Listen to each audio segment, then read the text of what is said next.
पहन के जूता निकल पड़े तूफान में थोड़ी हवा नाक में थोड़ी हवा नाक में घुस गई थोड़ी घुस गई कान में थोड़ी घुस गई कान में कभी नाक को कभी कान को मरते इब्न बतूता कभी नाक को कभी कान को मरते इब्न बतूता इसी बीच में निकल पड़ा उनके पाँव का जूता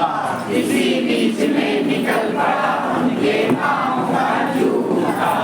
जूता उनका उड़ते उड़ते जा पहुंचा जापान में जूता उनका उड़ते उड़ते जा पहुंचा जापान में इब्न बतूता खड़े रह गए मोची की दुकान में इब्न बतूता खड़े रह गए मोची की दुकान में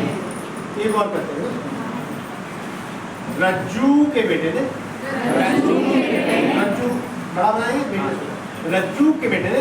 रज्जू के बेटे ने रज्जू के बेटे ने रज्जू के बेटे ने मिट्टी के ढेरों में मिट्टी के ढेरों में कद्दू के कई बीज कद्दू के कई बीज बोए बोए बोए बोए बोए बोए बोए बोए बोए बोए बोए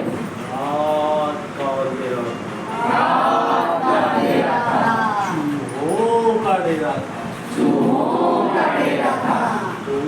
चूहे बीज खाने दो चूहे बीज खाने गए गए गए गए गए गए गए गए गए गए गए गए सुबह को न ढेरते सुबह को न ढेरते न कद्दू के बीज थे न कद्दू के बीज से सुबह को न ढेरते सुबह को न ढेरते न कद्दू के बीज थे न कद्दू के बीज से दो चूहे मोटे होके दो चूहे मोटे हो गए